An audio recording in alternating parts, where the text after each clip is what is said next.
If a beginning of going does not exist in what has gone, and a beginning of going does not exist in what has not yet gone, and if there is no beginning within motion itself, where then is a beginning of going established? Nagarjuna बोल रहे हैं चलना है, motion है, नाम की चीज असली नहीं है। तुम कहते हो अब चलना शुरू हुआ। नागार्जुन कहता है अरे मूर्खो, शुरू कहाँ हुआ, दिखाओ तो। जो हिस्सा पहले ही चल चुका वहां शुरुआत नहीं, जो हिस्सा अभी चलना बाकी वहां भी शुरुआत नहीं, और जो बीच में चल रहा वहां भी कोई एक शुरुआत की जगह नहीं मिलती। तो फिर चलना शुरू हुआ कहाँ? कहीं भी नहीं। निष्कर्ष, मॉरल क्या है? चलना दिमाग की कहानी, असलियत में ना कोई शुरुआत है, ना चलना, ना चलने वाला। मान लो बैलगाड़ी गांव में होती है, एक किसान बैलगाड़ी लेकर सड़क पर चल रहा है। तुमने इससे पूछा चलना कहाँ शुरू हुआ?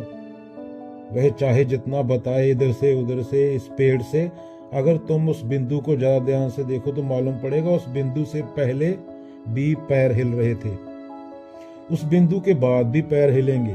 कोई एक साफ स्टार्टिंग पॉइंट मिलता ही नहीं। शुरुआत इज इक्वल टू तुम्हारे दिमाग की रेखा, असलियत लगातार बहता हुआ आंदोलन जिसका कोई पहला पल नहीं।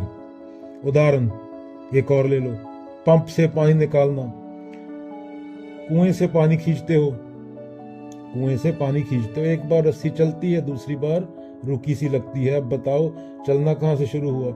जब तुम शुरुआत खोजोगे तो हर जगह मिलेगा रे, इससे पहले भी हल्का हिल रहा था और इसके बाद भी हिल जाएगा। कोई एक ठोस यहाँ से शुरू नहीं मिलता। क्यों? क्योंकि चलना कोई चीज नहीं, एक नाम है, एक थॉट है, एक विचार है। नदी बह रही है, पूछो नदी बहना कहाँ से शुरू हुई? ऊपर पहाड़ से, लेकिन उससे पहले ही पानी गिर रहा था। फिर थोड़ा और ऊपर, वहां भी कोई पहला बहाव नहीं मिलता। नदी बहना लगातार बदलते हुए पानी का खेल। शुरुआत तुम्हारा दिमागी नक्शा, तुम्हारा विचार। तो चलना, शुरू होना, रुकना, ये सब दिमाग की गंदी चालें हैं। तुम्हें दो